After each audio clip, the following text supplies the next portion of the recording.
Car उवैसे करनी ने कहा अम्मी ठीक है, जैसी इजाजत मिली है जल्दी जल्दी सारी तैयारियां की हैं, माँ के खाने का इंतजाम, पानी का इंतजाम, सारा कुछ करके सुबह काफिले के साथ निकले हैं। एक ही तसव्वुर, एक ही ख्याल था, आज यार का दीदार होने वाला है, आज महबूब का दीदार होने वाला है, आज उनको आंखें देखेंगी जिनके तसव्वुर में जिंदगी गुजर गई है, आज वो जलवा सामने होगा जिसकी बातें जमाने से सुनता रहा हो। अल्लाह अकबर, ये तसव्वुर लेके चला जिस काफिले के साथ जा रहे हैं, काफिला थक के आराम कर रहा है। उवैस करनी ने वक्त को देखा, सूरज अपनी रफ्तार से छुपने जा रहा है।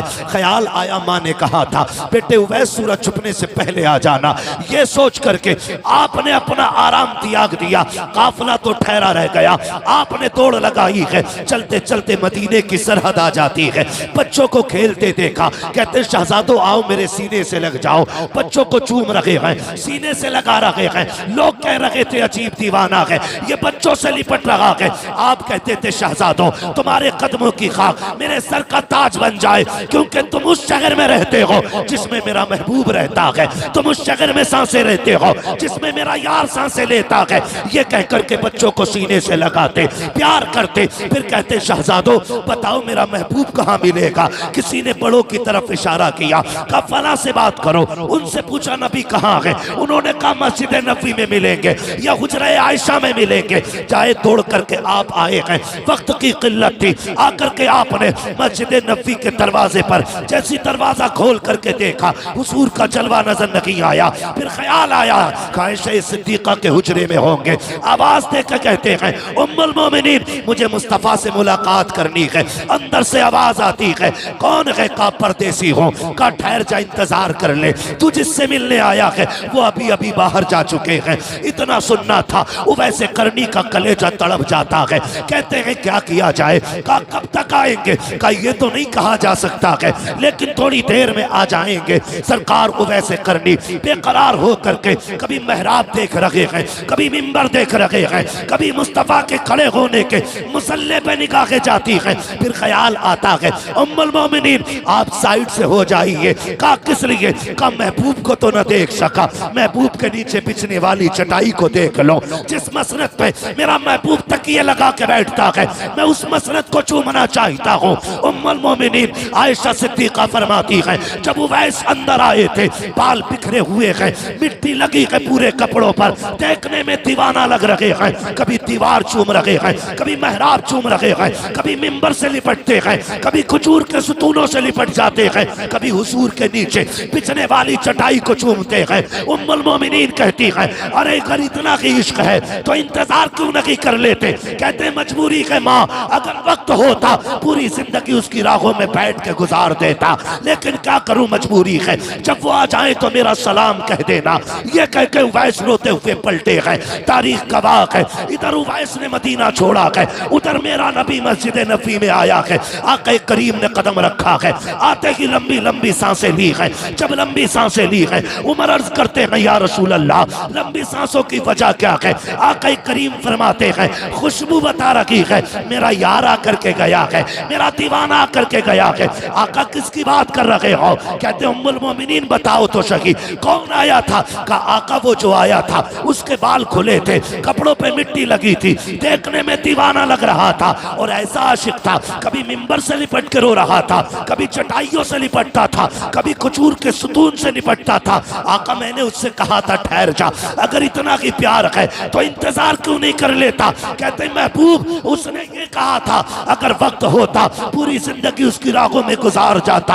आका करीम की आंख में आंसू आए। का उमर तुम नहीं समझे, ये जो आके गया है ये कोई और नहीं, मेरा दीवाना। अब वैसे करनी इस जगह से गुजर के चला गया। वक्त कम है मेरे बाबू, बस जरा सुने। जब इतनी बात कही ना, फरमाते उमर जल्दी करो, भाई इसका ई को कम करो। कहते उमर जल्दी करो। क्या आका इरशाद फरमाए मेरे उवैस को ढूंढ के लाओ। जब तक उमर तलाश करते निकलते, हजरत उवैस करनी मदीना छोड़ चुके थे। उसके दिल से पूछिए नाकामियों की लज्जतें। जो मुसाफिर लुट गया हो जाके मंजिल के करीब। और भाई मेरे मुर्शिद ताजुल शरिया मक्का शरीफ गए, मदीना जाने की तमन्ना थी, वहीं से वापस कर दिया। आपने क्या कहा था। आपने कहा था काश गुंबदे खजरा देखने को मिल जाता। आपको याद दिला दूं कि इस बीच में जितने भी नामूस रिसालत पर होने वाले हमले हैं या जो भी बकवास हुजूर की इज्जत और नामूस के खिलाफ की गई है, उनमें सबसे आगे सिर्फ और सिर्फ उलमा की जमात नजर आई है। उलमा की जमात नजर आई है।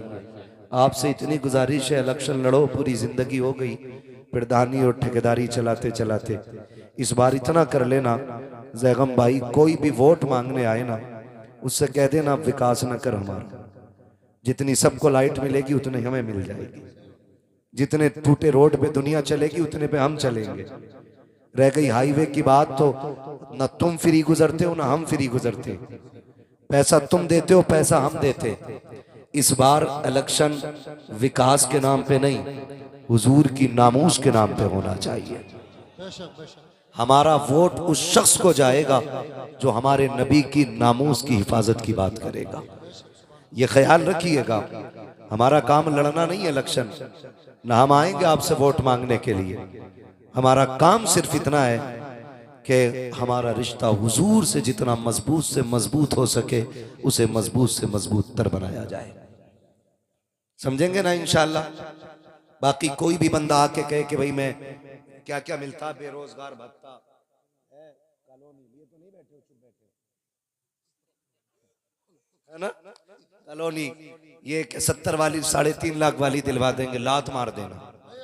कहना बिना छत के तो गुजारा हो सकता है, बिना महबूब रब के गुजारा नहीं हो सकता है।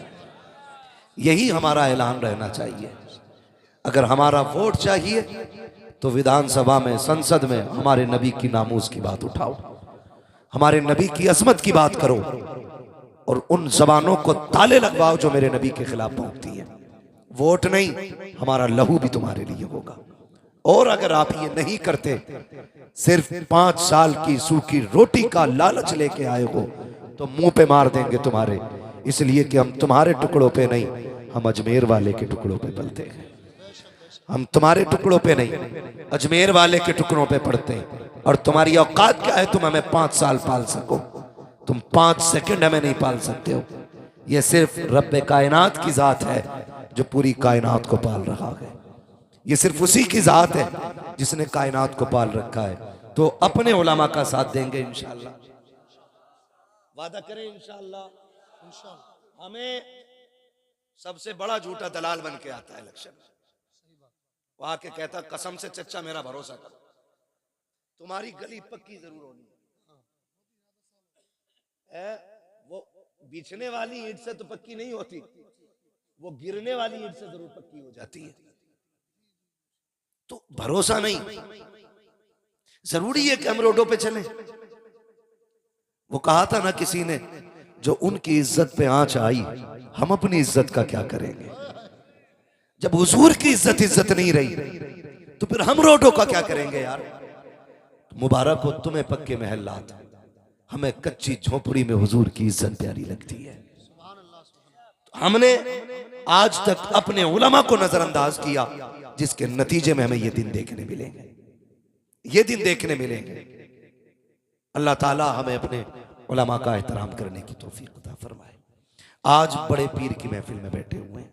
कितना बड़ा पीर है, कितना बड़ा पीर है। सर भला कोई क्या जाने कह कैसा तेरा, सर भला कोई क्या जाने कह कैसा तेरा।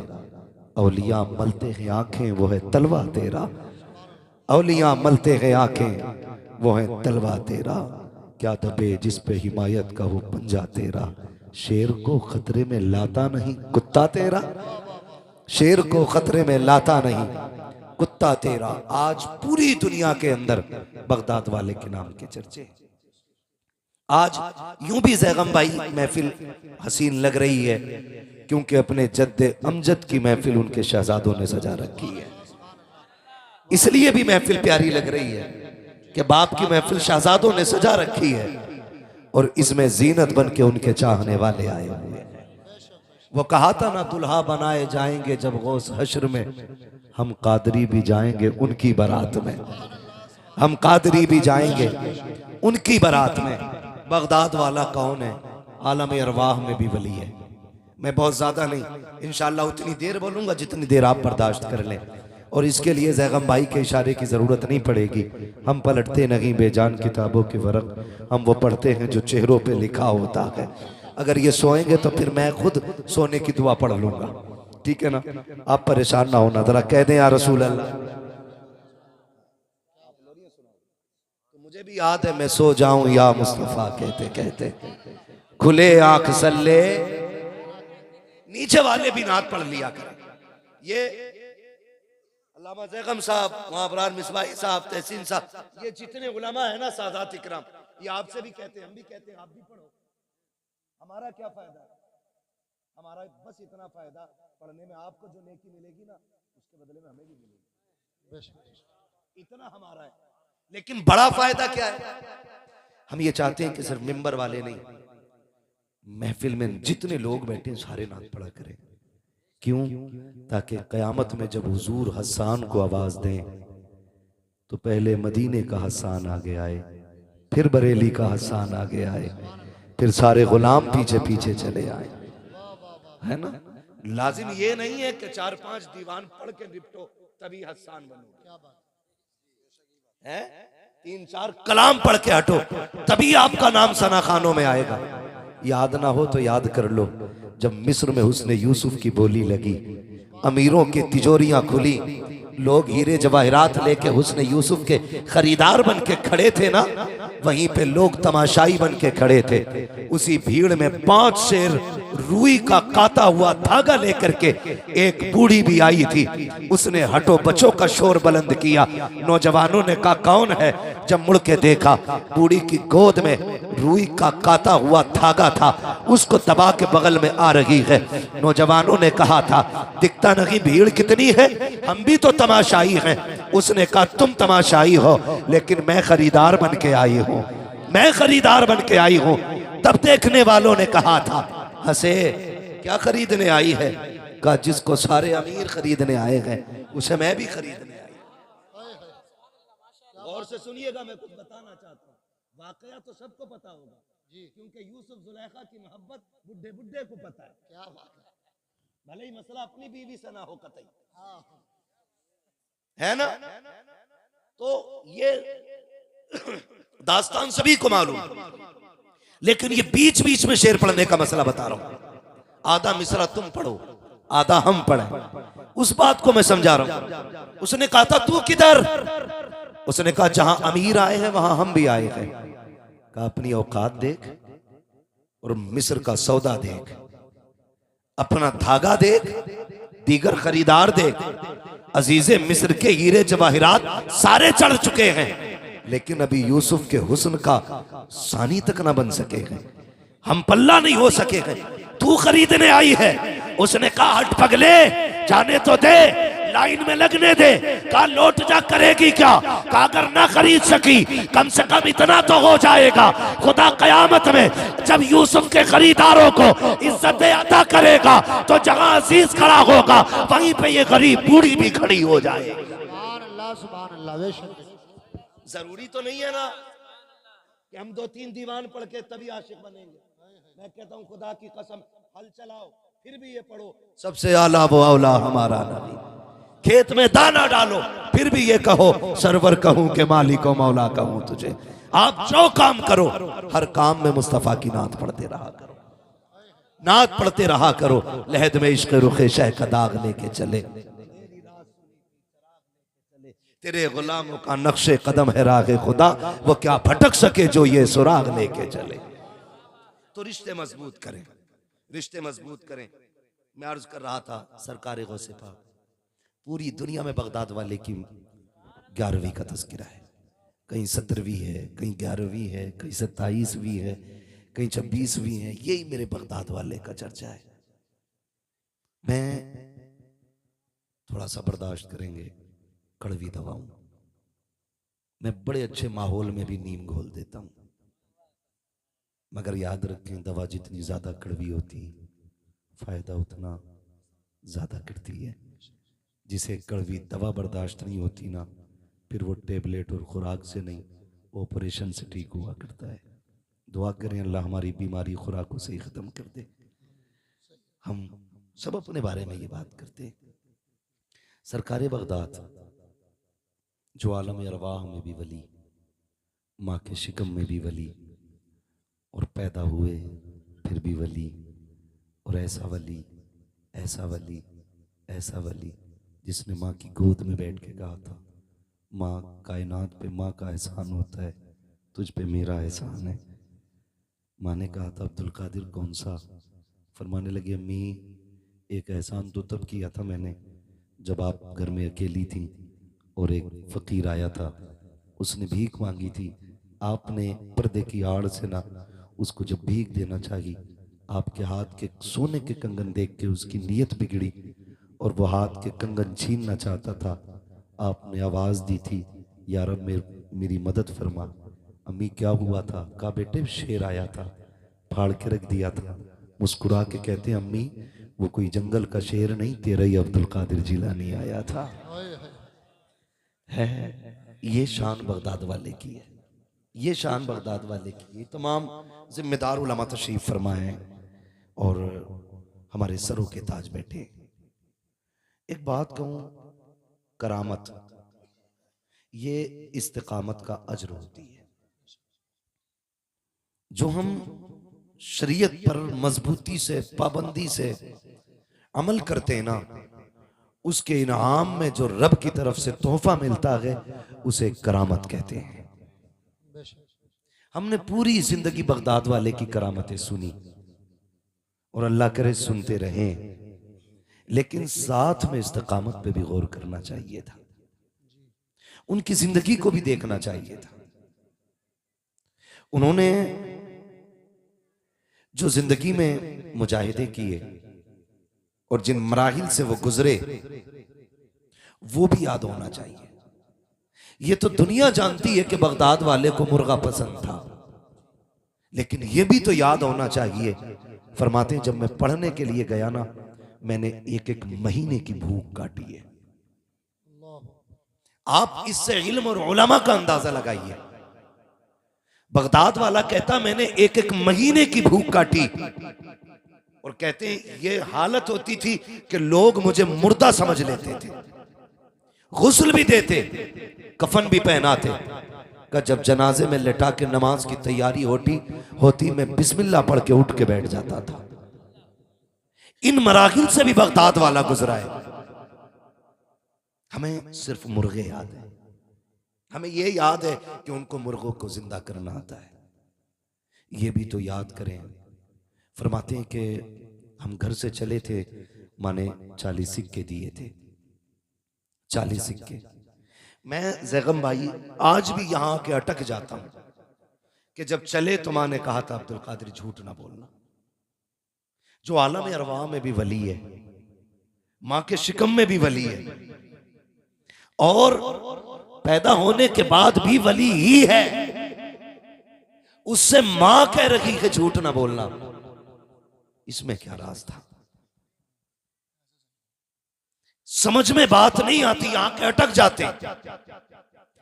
फिर खुद थोड़ी बहुत बगदाद की तरफ से रहनुमाई होती है, आवाज आती है पागल सिर्फ अब्दुल कादिर को न देख, अब्दुल कादिर की मां को भी तो देख। यहां मसला अब्दुल कादिर का नहीं, यहां मसला मां का है, मां का है। अम्मी ने क्या कहा था? अब्दुल कादिर दो भाइयों, बाप ने 80 सिक्के छोड़े, 40 तुम ले जाओ, 40 भाई के लिए छोड़ दो, लेकिन इसको संभाल के लेके जाना, मैं तुम्हारे साथ नहीं आऊंगी। याद रखिएगा मां मां होती है, चाहे अब्दुल कादिर जिलानी की मां क्यों ना हो। कहती है मैं साथ नहीं आऊंगी, मुझे घर की जिम्मेदारियां भी संभालनी है, भाई भी तुम्हारा छोटा है, उसको भी देखना है, ये आप हिफाजत से लेके जाइएगा। मां ने सदरी में रख के सिली, फिर कहा था बेटे झूठ नहीं बोलना, झूठ नहीं बोलना। आपने हाथ में हाथ दिया, अम्मी झूठ नहीं बोलेंगे। आए निकले, डाकुओं ने लूटा, सबको पता है। बारी सरकारे बगदाद की आई, तुम पे क्या है, तुम पे क्या है? फरमाने लगे मुझ पे भी 40 सिक्के। किधर है? सदरी में। कहा मिल तो नहीं रहे? कहा अम्मी ने सिल दिए। कहा दिखाओ ना। सिलाई तोड़ी, खन खन सिक्के गिरे।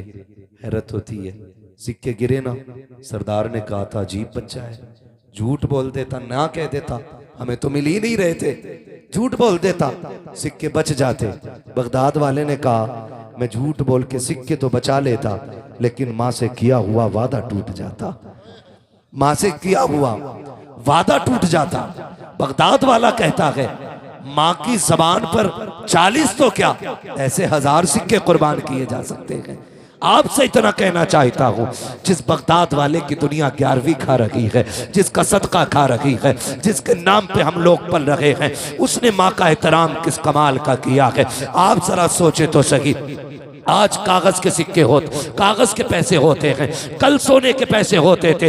हम सोने के नहीं, कागज के पैसों के लिए माँ बाप छोड़ देते हैं। बगदाद वाले ने सोने के सिक्के छोड़े हैं, माँ से किया हुआ वादा नहीं तोड़ा है। ओ दुनिया वालों, ख्याल रखना, याद रखिएगा, जो तरक्कियां, जो बरकतें, जो अजमतें सजदे और रुकू और सुजूद और क़याम से नहीं मिलती है, जो दिनों रात के मुजाहिदों से नहीं मिलती है, रब ने माँ को वो कमाल बख्शा है कि जो तरक्कियां 12 बरस की इबादत से नहीं, वो माँ की दुआओं से खुदा अता फरमा दिया। बेशक नारे तकबीर, नारे रिसालत, उलमाए अहले सुन्नत, अज़मते वालिदैन, अज़मते गौसे पाक, सुभान अल्लाह। हम कितने अच्छे लोग हैं।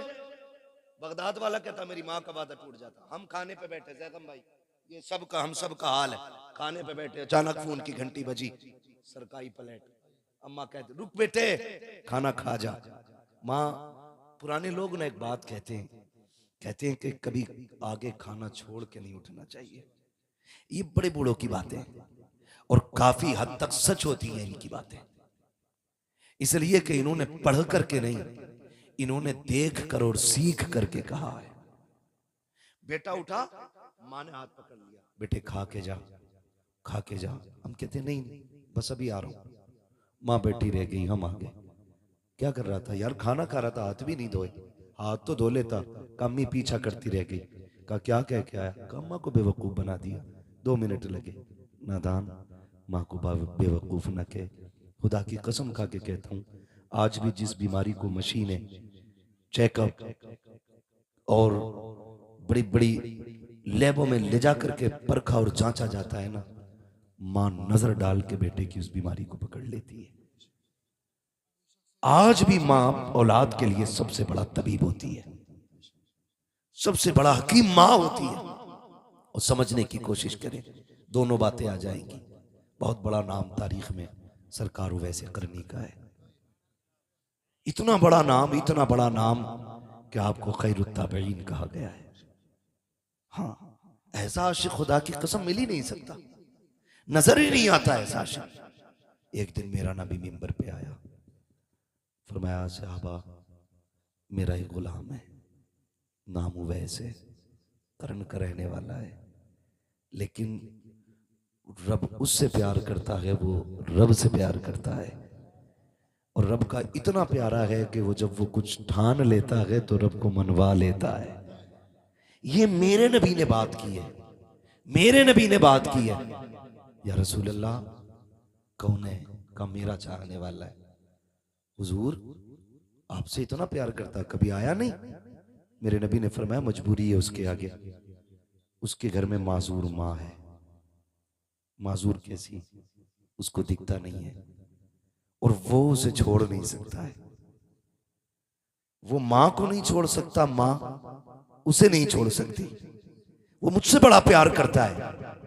जानते हैं, यूं ही सरकार वैस करनी के तस्करे नहीं हो रहे। हुजूर से इश्क इतना था, इतना था, इतना था कि जब कोई मदीने शरीफ से आता ना, उससे पूछते कहाँ से आया है, वो कहता हुजूर का मदीना देख के आए। फिर आप कहते फिर तो तूने मेरे महबूब को भी देखा होगा। तो वो कहते हाँ। कहते बता मेरे महबूब का चेहरा कैसा था?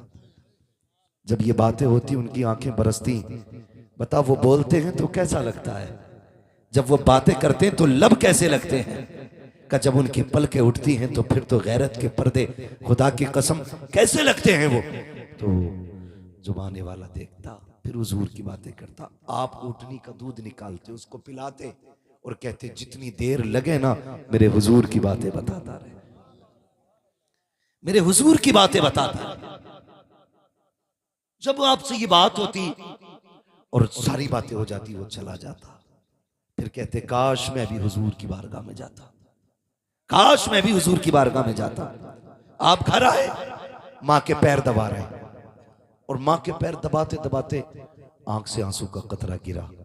जब मां के पैर पे आया ना, तो मां वो होती है जो आंसुओं की गर्मी से बेटे का दर्द महसूस कर लेती है। सिर्फ आंसुओं की गर्मी से पैर दबा रही मां के।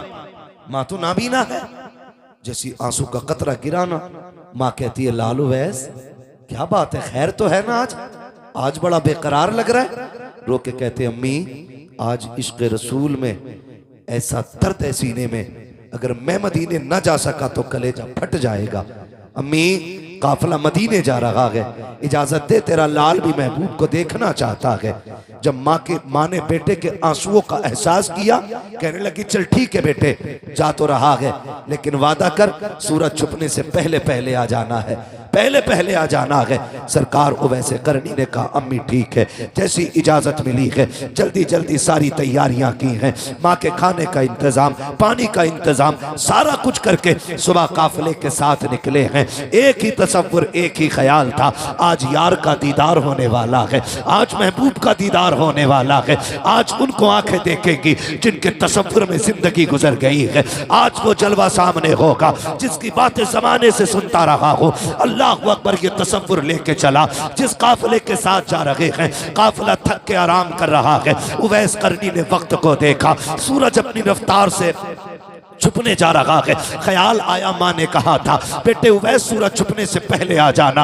ये सोच करके आपने अपना आराम त्याग दिया, काफिला तो ठहरा रह गया, आपने दौड़ लगाई है। चलते चलते मदीने की सरहद आ जाती है। बच्चों को खेलते देखा, कहते शहजादो आओ मेरे सीने से लग जाओ। बच्चों को चूम रहे हैं, सीने से लगा रहे हैं। लोग कह रहे थे अजीब दीवाना है, ये बच्चों से लिपट रहा है। आप कहते थे शहजादो तुम्हारे कदमों की खाक मेरे सर का ताज बन जाए, क्योंकि तुम उस शहर में रहते हो जिसमें मेरा महबूब रहता है, तुम उस शहर में सांसें रहते हो जिसमें मेरा यार सांसें लेता है। ये कह करके बच्चों को सीने से लगाते, प्यार करते, फिर कहते शहजादो बताओ मेरा महबूब कहाँ मिलेगा। किसी ने बड़ों की तरफ इशारा किया, कहा फला से बात करो। उनसे पूछा नबी कहाँ है, उन्होंने कहा मस्जिद नबी में मिलेंगे या हुजरे आयशा में मिलेंगे। जाए दौड़ करके आप आए हैं, वक्त की किल्लत थी, आकर के आपने मस्जिद नबी के दरवाजे पर जैसी दरवाजा खोल करके देखा, हुजूर का जलवा नजर नहीं आया। फिर ख्याल आया आयशा सिद्दीका के हुजरे में होंगे। आवाज देकर कहते हैं उम्मुल मोमिनीन मुझे मुस्तफा से मुलाकात करनी है। अंदर से आवाज आती है कौन है, का परदेसी हो, का ठहर जा इंतजार कर ले, तू जिससे मिलने आया है वो अभी अभी बाहर जा चुके हैं। इतना सुनना था, वो वैसे करनी का कलेजा तड़प जाता है। कहते हैं क्या किया जाए, का कब तक आएंगे, का ये तो नहीं कहा जा सकता है, लेकिन थोड़ी देर में आ जाएंगे। सरकार को वैसे करनी बेकरार हो करके कभी मेहराब देख रहे हैं, कभी मिंबर देख रहे हैं, कभी मुस्तफा के खड़े होने के मुसल्ले पे निगाहें जाती हैं। फिर ख्याल आता है उम्मुल मोमिनीन आप साइड से हो जाइए। का किस लिए, का महबूब को तो न देख सका, महबूब के नीचे बिछने वाली चटाई को देख लो। जिस मसनद पे मेरा महबूब तकिए लगा के बैठता है, मैं उस मसनद को चूमना चाहता हूँ। उम्मुल मोमिनीन आयशा सिद्दीका फरमाती है जब उवैस अंदर आए थे, बाल बिखरे हुए हैं, मिट्टी लगी है पूरे कपड़ों पर, देखने में दीवाना लग रहे हैं। कभी दीवार चूम रहे हैं, कभी मेहराब चूम रहे हैं, कभी मिंबर से लिपटते हैं, कभी खजूर के सुतूनों से लिपट जाते हैं, कभी हुजूर के नीचे बिछने वाली चटाई को चूमते हैं। उम्मुल मोमिनीन कहती है अरे अगर इतना ही इश्क है तो इंतजार क्यों नहीं कर लेते। कहते मजबूरी है माँ, अगर वक्त होता पूरी जिंदगी उसकी राहों में बैठ के गुजार देता, लेकिन क्या करूं मजबूरी है। जब वो आ जाए तो मेरा सलाम कह देना। ये कह के उवैस रोते हुए पलटे हैं। तारीख गवाह है, इधर उवैस ने मदीना छोड़ा है, उधर मेरा नबी मस्जिद नबी में आया है। आके करीम ने कदम रखा है, आते ही लंबी लंबी सांसें ली है। जब लंबी सांसें ली है, उमर अर्ज करते हैं या रसूल अल्लाह लंबी सांसों की वजह क्या है। आके करीम फरमाते हैं खुशबू बता रखी है, मेरा यार आकर के गया है, मेरा दीवाना ला करके गया है। आका किसकी बात कर रहे हो? कहते उम्मुल मोमिनीन बताओ तो सही कौन आया था? का आका वो जो आया था उसके बाल खुले थे, कपड़ों पे मिट्टी लगी थी, देखने में दीवाना लग रहा था और ऐसा आशिक था, कभी मिंबर से लिपट के रो रहा था, कभी चटाइयों से लिपटता था, कभी खजूर के सुतून से लिपटता था। आका मैंने उससे कहा था ठहर जा, अगर इतना ही प्यार है तो इंतजार क्यों नहीं कर लेता? कहते महबूब उसने ये कहा था अगर वक्त होता पूरी जिंदगी उसकी राहों में गुजार जाता। आका करीम की आंख में आंसू आए, का उमर तुम नहीं समझे, ये जो आके गया है ये कोई और नहीं, मेरा दीवाना अब वैसे करनी इस जगह से गुजर के चला गया। वक्त कम है मेरे बाबू, बस जरा सुने। जब इतनी बात कही ना, फरमाते उमर जल्दी करो भाई, इसका ई को कम करो। कहते उमर जल्दी करो, क्या? आका इरशाद फरमाए मेरे उवैस को ढूंढ के लाओ। जब तक उमर तलाश करते निकलते, हजरत उवैस करनी मदीना छोड़ चुके थे। उसके दिल से पूछिए नाकामियों की लज्जतें, जो मुसाफिर लुट गया हो जाके मंजिल के करीब। और भाई मेरे मुर्शिद ताजुश शरिया मक्का शरीफ गए, मदीना जाने की तमन्ना थी, वहीं से वापस कर दिया। आपने क्या कहा था? आपने कहा था काश गुंबदे खजरा देखने को मिल जाता। ये तो सभी की तमन्ना है, ये 1400 साल के बाद के आशिक की तमन्ना है, फिर नबी के उवैस की तमन्ना क्या रही होगी? उसके दिल से पूछिए नाकामियों की लज्जतें, जो मुसाफिर लुट गया हो जाके मंजिल के करीब। कहते हैं वापस पलटे, उमर कहते हैं या रसूल अल्लाह वो जा चुके, मुझे नहीं मिले। हुजूर की आंख में आंसू आ गए। इधर वैसे करनी अपने वतन आए और जैसे दरवाजे पे दस्तक दी, आवाज़ नहीं लगाई, अंदर से आवाज़ आई वैसा आ गए हो? जी अम्मी, बस इतना कहा, पैर दबाने बैठ गए। माँ थी ना, वो तो खुश थी, आज मेरे लाल को मुराद मिल गई, आज मेरा लाल जिसके इश्क में तड़प तड़ा उसे देख के आया। कहती बेटे अब बताना तेरे महबूब का चेहरा कैसा था, अब तो देख के आया है ना, बता जब वो तुझसे मिले और तू उनसे मिला तब कैसा लग रहा था। चीख निकल गई सरकार वैसे करनी की, माँ के कदमों में सर रख के रोने लग गए। माँ उठ के बैठ गई, शहजादे क्या हुआ? कामी जिस यार से मिलने गया था उस यार को देख नहीं पाया। माँ जब इतना सुना ना बेकरार हो गई। वैस क्या हुआ बेटे, क्या वो तुझसे मिले नहीं? कामी जब मैं गया वो मेरे जाने से पहले कहीं जा चुके थे। कहा तो फिर ठहर जाते। कामी ठहरता कैसे, अगर रुक जाता, तूने मुझे सूरज छुपने तक का वक्त दिया था। माँ अगर मैं रुक जाता ना तो फिर जो वक्त तूने दिया था तेरी नाफरमानी हो जाती।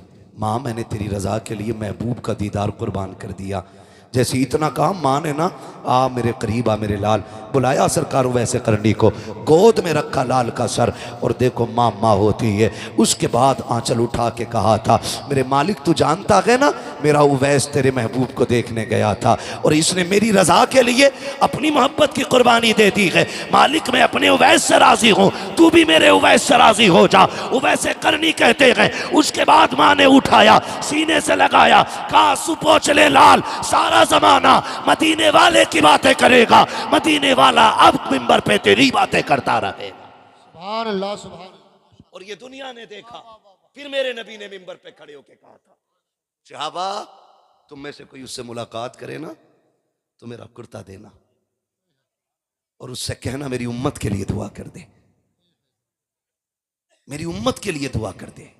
जमील कादरी ने कहा था रब्बे हबली उम्मती कहते हुए पैदा हुए, रब ने फरमाया कि बख्शा सलातु वस्सलाम।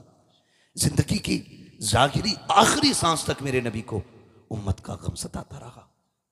फिर भी ना कोई मिले ना उससे कहना मेरी उम्मत के लिए दुआ कर दे। हुजूर कौन सी? कहना कि बस इतना कह दे अल्लाह मेरी उम्मत को बख्श दे, मेरी उम्मत को बख्श दे। फिर वो वक्त आया हुजूर के विसाल के बाद हजरत उमर फारूक आजम और हजरत अली रजी अल्लाह तआला अन्हु की मुलाकात हुई। ये हुजूर का कुर्ता लेकर के गए और आप जंगल में थे। कहा देखो भाई हुजूर ने बड़ी बातें की हैं, देखें ये भी कुछ पहचानते हैं कि नहीं। तो आप अपने जिक्र में मशगूल थे। हजरत उमर ने सलाम किया, आपने पीछे देखा भी नहीं मुड़ के और नाम लेकर के अमीरुल मोमिनीन का जवाब दे दिया। जब नाम लेकर के दिया कहा लगता है मैं अमीरुल मोमिनीन हूँ इसलिए मुझे जानते हो, अली तुम कहो। फिर जब अली ने सलाम किया ना तो आपने हजरत अली का नाम लेकर के जवाब दिया। कहने लगे तुम ही उवैस हो? कहा हाँ। आप फरमाने लगे बताइए कैसे आए हो। कहने लगे आप ये बताइए, आपकी हमारी मुलाकात कभी नहीं हुई है, आपको हमारे बारे में किसने बताया। तब हज़रत उवैस करनी ने कहा था जिसने तुमको मेरे बारे में बताया है उसी ने मुझको तुम्हारे बारे में बताया है। कहा तुम तो मिले भी नहीं हुजूर से, तुम तो मिले भी नहीं हुजूर से, फिर तुम्हें कैसे पता। कहते तुम तो हुजूर के कुर्ब में रहे हो ना, बताओ ना हुजूर की ये जो अबरू थी ये मिली हुई थी कि अलग अलग थी। ये हजरत उवैस पूछ रहे हैं, वैसे करनी कह रहे हैं हजरत उमर से, हजरत अली से। कहा चलो तुम तो कुर्बत में रहे हो, मैंने तो नहीं गुजारा उनके पास वक्त, तुम बताओ मेरे महबूब की ये अबरू कैसी थी, अबरू कैसी थी। जब इतनी बात सुनी ना दोनों खामोश, इसलिए कि ये ऐसे हया और अदब वाले लोग थे, कभी नजर भर के हुजूर का चेहरा देखा ही नहीं था, कभी नजर भर के देखा ही नहीं था। एक दूसरे का मुंह देखने लगे, कहा हमने कभी नजर भर के देखा ही नहीं। फरमाने लगे ये पास रहने का कमाल है, आओ तुम्हें बताऊं। कहा जब दूर से देखो तो ये मिली हुई लगती थी, और जब करीब से देखो तो दोनों अबरू जुदा नजर आया करती थी। कहा तुम्हें कैसे पता। कहा फर्क इतना है, तुम जाहिर में हुजूर के सामने रहते थे, मैं बातिन में हुजूर के साथ रहता था। उसके बाद जब हजरत उमर ने अगली बात कही, ये ले क्या है, कहा ये हुजूर ने आपके लिए भेजा है।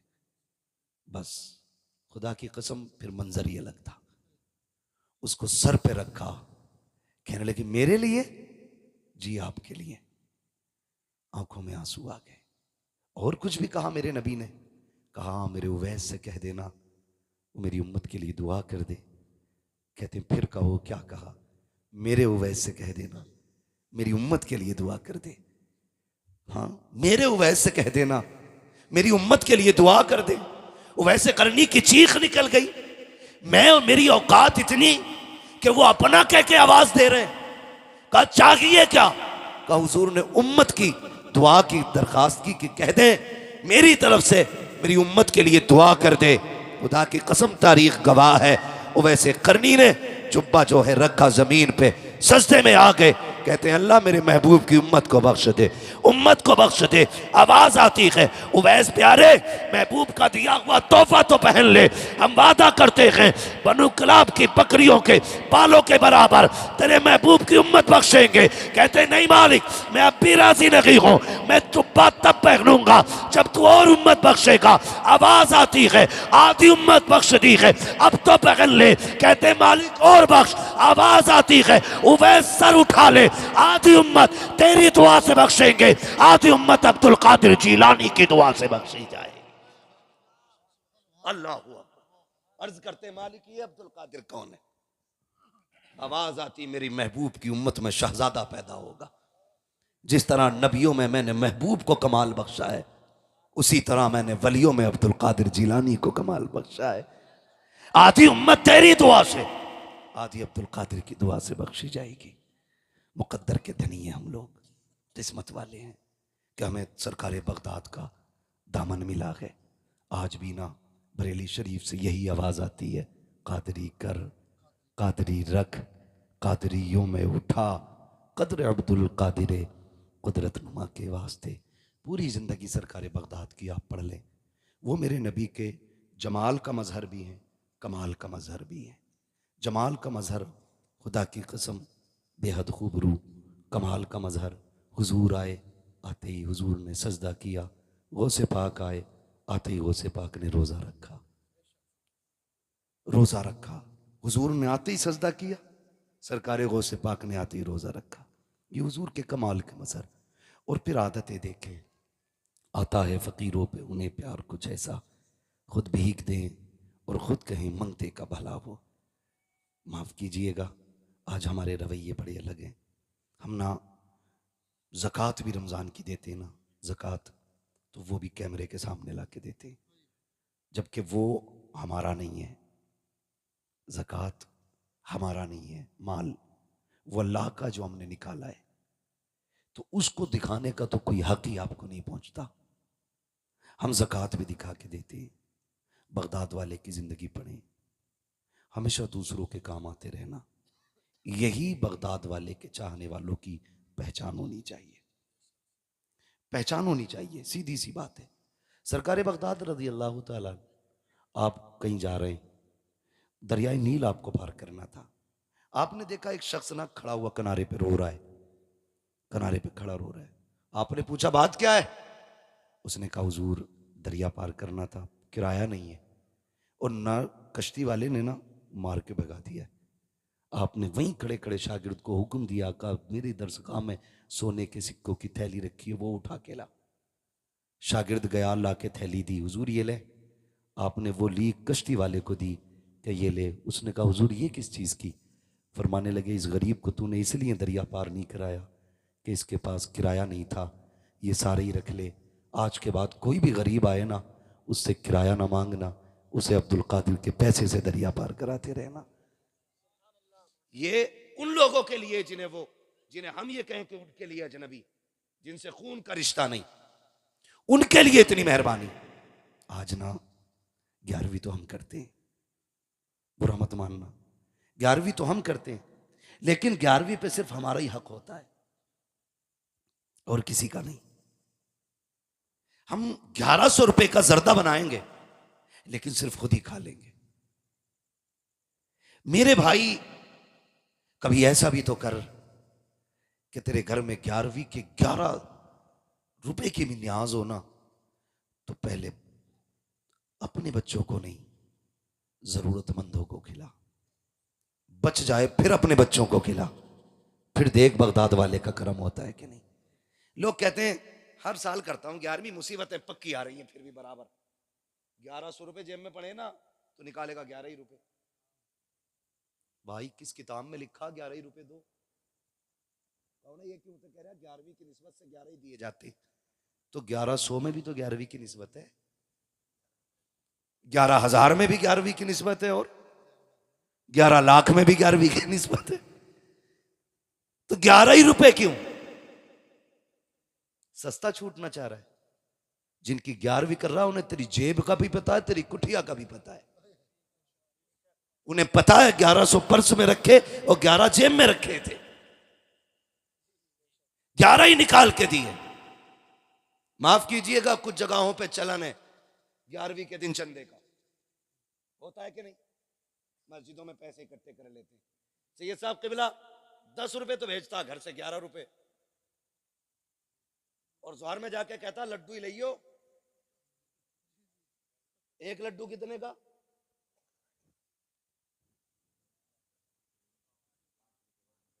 कम से कम 5 रुपए का एक लड्डू।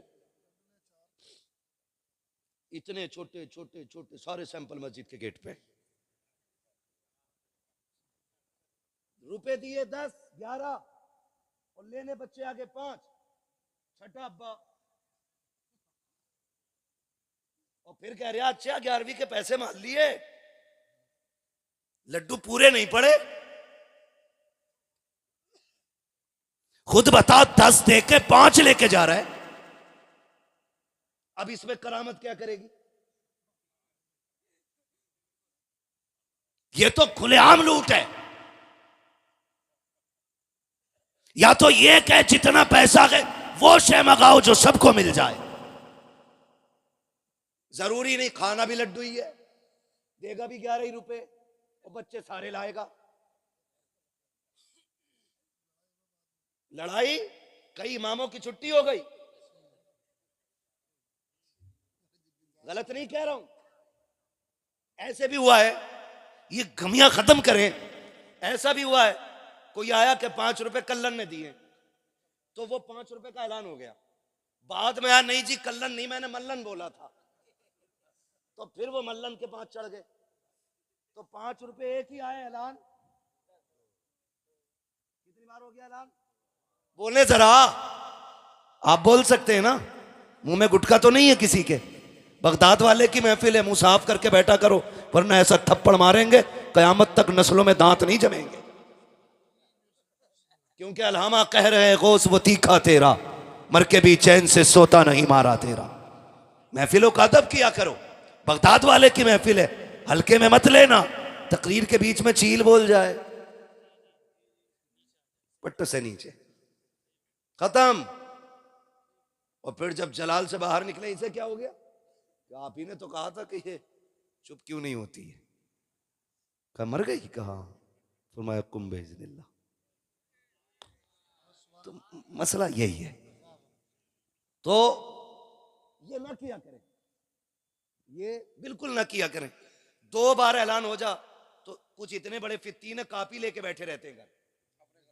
हाँ, सब लिख रहा कितने ऐलान हुए, और फिर आके कह रहे आप कितने आए थे इमाम साहब पैसे?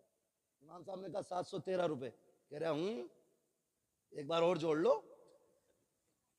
कह रहा नहीं भाई 713 ही है, पूरे डब्बे में रखे हैं, मैंने 1 रुपया जेब में भी नहीं डाला, सारे ही प्लास्टिक के डब्बे में। कह रहा नहीं नहीं मुझे पता है, क्यों? तू बगदाद वाले की चौखट से उठ के आया है, तुझे पता है। कह रहा ये देखो कापी।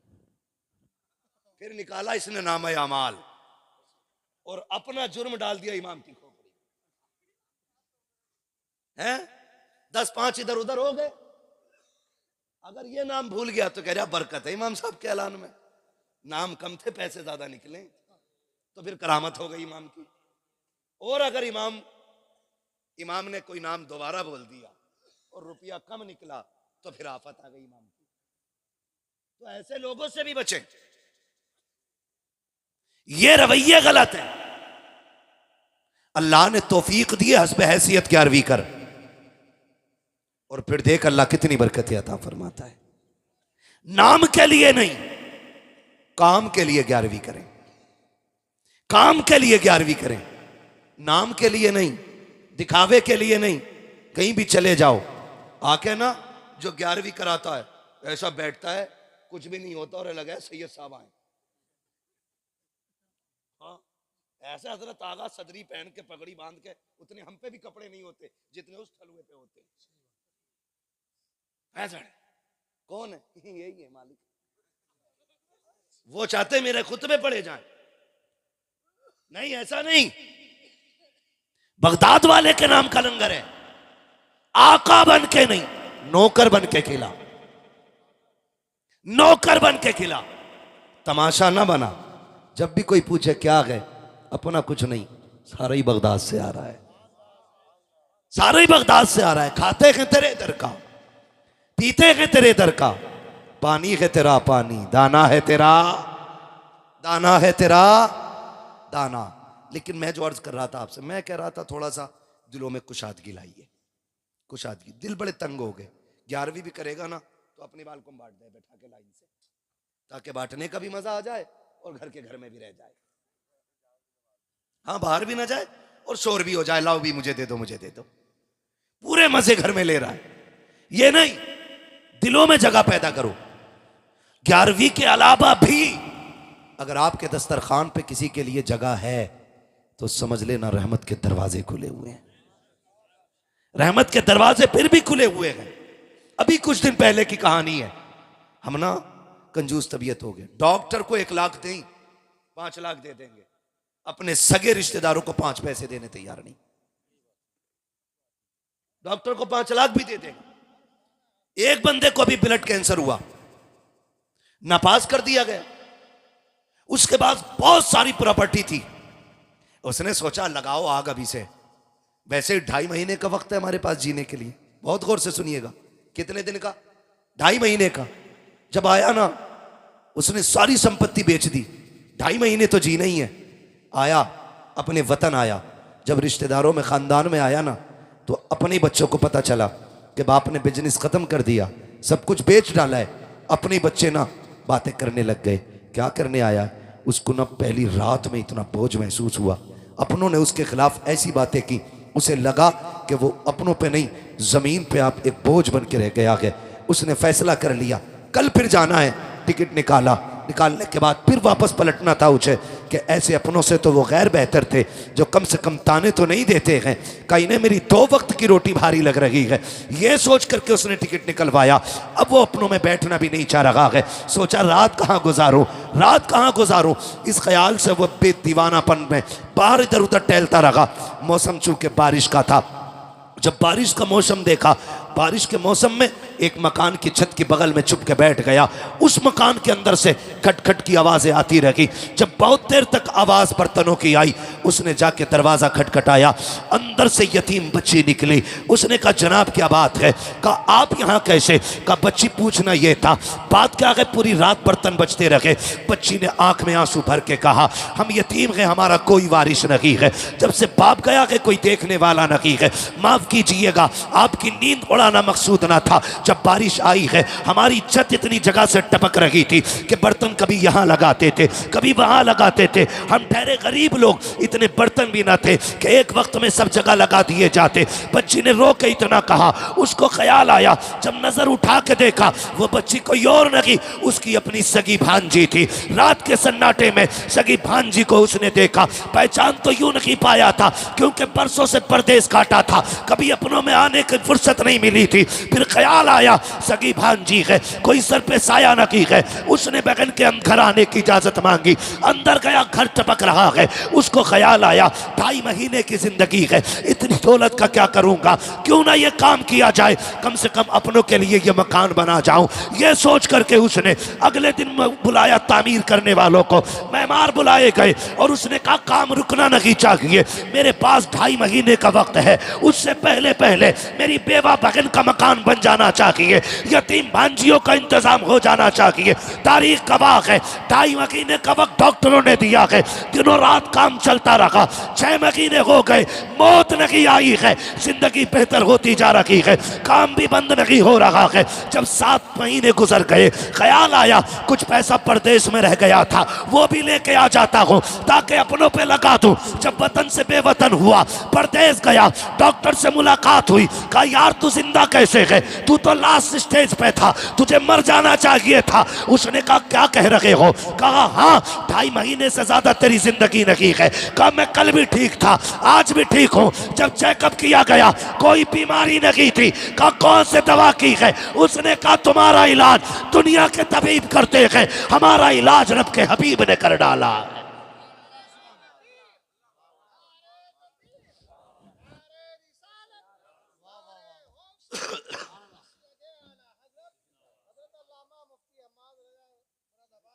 उसने कहा कि मैं गया, मेरे महबूब ने फरमाया कि अपनों का ख्याल रखो, पड़ोसी का ख्याल रखो, यतीमों का ख्याल रखो। कहा मैंने उनका घर बनाया, रब ने मेरी जिंदगी बना डाली है, रब ने मेरी जिंदगी बना डाली है, दिल में जगह रखी है, दिल में जगह रखी है। जो मर्ज दवाओं से नहीं कटते वो दुआओं से कट जाया करते हैं, वो दुआओं से कट जाया करती। सबसे ज्यादा हक आपके ऊपर आपके सगों का है। आप अपने सगों से फारिग हो तो फिर आप खानदान में आए, खानदान से फारिग हो फिर आप पड़ोस में आए, पड़ोस से फारिग हो फिर बस्ती में आए, बस्ती से फारिग हो फिर शहर जाएं, शहर से फारिग हो फिर आप पूरे डिस्ट्रिक्ट लेवल पे आप काम करें, उससे भी फारिग हो जाए, सूबा लेवल पे, फिर मुल्क लेवल पे, फिर वर्ल्ड लेवल पे है। मगर नतीजा कुछ और है, अपनों को लात मारनी है और तमाशा बना के गरीब ढूंढ ढूंढ के ला के बांटा जाता है। ऐसा ना कीजिएगा। 11वीं आपके घर बने ना तो आपके अपने बच्चे खाएं ना खाएं, सबसे पहले अपने करीबियों के बच्चों को खिलाइए। करेंगे इंशाल्लाह, ऐसा करेंगे इंशाल्लाह। और ये बात बहुत बाद में हमारी समझ में आई, सैयदों के घर से कोई खाली क्यों नहीं जाता है। ये शान करीमों की लजपाल घराना है, ये नस्ल करीमों की लजपाल घराना है। और हम तो बबागे दोहल कहते हैं, ये चक्की फातिमा की चल रही है, ज़माना जितना लंगर खा रहा है, ज़माना जितना लंगर खा रहा है। आप नज़रिए मजबूत रखें, एतक़ाद मजबूत रखें। बगदाद वाले की आप ये बात याद रखें, फरमाते मैं चला गया और माँ ने जो पैसे दिए थे सारे ही ख़त्म हो गए। फिर नौबत ये आ गई, भूख इतनी बढ़ गई कि कुछ भी नहीं था, फिर बर्दाश्त भूख नहीं हुई ना, तो मैं दरिया के किनारे ये सोच करके गया कि कुछ गली सड़ी सब्ज़ी या जो लोग धोने आए हैं उनके कुछ पत्ते ही गिरे मिल जाएंगे, वही खा के गुजारे कर लेंगे। फरमाने गए, जब मैं जाके देखा ना तो मुझसे पहले 7 दुर्वेश वहाँ रोटी की तलाश में फिर रहे थे। कहते मैं उन्हें देख के लौट आया, कहते भूख इतनी थी बर्दाश्त नहीं होती थी, मैं मस्जिद में आ गया। कहते मैंने एक परदेसी को देखा, वो आया और उसने खाना खाना शुरू कर दिया। वो से पाक फरमाते हैं, गौसे पाक फरमाते हैं कि ज़िंदगी में पहली बार मेरे दिल में ये आया था, कहते हैं कि भूख इतनी थी कि जब लुकमा उसके मुंह में जाता था ना तो अचानक खुद ब खुद मुंह मेरा खुल जाता था। कहते इतनी भूख थी, मेरे दिल में आया काश ये मुझसे खाना खाने कह दे। कहते मैंने इतना सोचा था। उसने कहा बच्चे आजा मेरे साथ खा ले। कहते मैं उठ के गया, उसके साथ खाना खाने के लिए बैठा। मैंने पहला लुकमा खाया था।